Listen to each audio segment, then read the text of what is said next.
எவன் சகித்தான்? எப்படி சகித்தான்? நீ ஒரு ஒரு மொழி சிறுபான்மை இந்த நிலத்தில் தமிழர்களை நீ சிறுபான்மைன்னு சொன்னதை நம்பியிருக்கான் பாருங்க.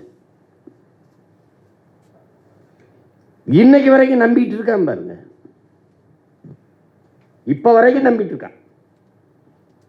கிறிஸ்தவர் இஸ்லாமியருங்கிறது அவன் இருக்கான், இன்னைக்கு இருக்கான், இன்னைக்கு கிறிஸ்தவனா இருக்கான், நாளைக்கு இஸ்லாமிய மாறான், நாளைக்கு இந்துவா இருக்கான், நாளைக்கு கிறிஸ்தவனா மாறான். அதான் அவனுக்கு வழிபாடு என்பதும் உணவு என்பதும் உடை என்பதும் கல்வி தேர்வு என்பதும் அவரவர் உரிமை, அவரவர் விருப்பம். அதுக்கு தான் சுதந்திரம்.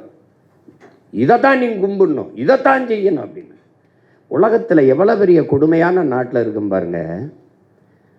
மதம் அரசியல் செய்த அரசியல் என்பது பாருங்க, அரசியல் என்பது பாருங்க, ஒரு நாட்டில் குறிப்பிட்ட ஒரு மக்களுக்கு குறிப்பிட்ட ஒரு மொழி, குறிப்பிட்ட ஒரு இனம், குறிப்பிட்ட ஒரு சாதி, குறிப்பிட்ட ஒரு மதத்திற்கு இருக்க முடியாது.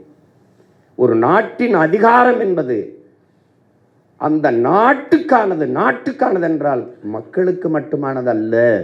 அந்த நாட்டில் இருக்கிற மற்ற உயிரினங்கள், மரம், செடி, கொடி, ஆறு, அருவி, புல்லு, பூண்டு, ஈ, எறும்பு எல்லாவற்றுக்குமான அரசியல் பாதுகாப்பு தான் நாட்டின் பாதுகாப்பு.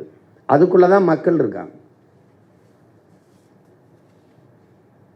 அப்போ ஒரு நாட்டின் ஒட்டுமொத்த குடிகளுக்குமான ஆட்சி, ஒரு பொதுமையான அரசாட்சி, அதுதான் அறம் சார்ந்த ஆட்சி. ஒரு நாட்டில் ஒரே ஒரு ஒரு ஒரு ஒரு ஒரு வேளாண்குடி மகன் ஏழையா இருக்கான்னா அந்த நாடே ஏழை நாடுன்னு தான் மதிப்பிடப்படும்ங்கிறான். அப்படின்னா இந்த நாடு எவ்வளவு ஏழையான நாடுன்னு நீங்க யோசிச்சு பார்த்துக்கிறீங்க. இந்த நாட்டை நாடுனே கணக்கில் எடுக்க முடியாது.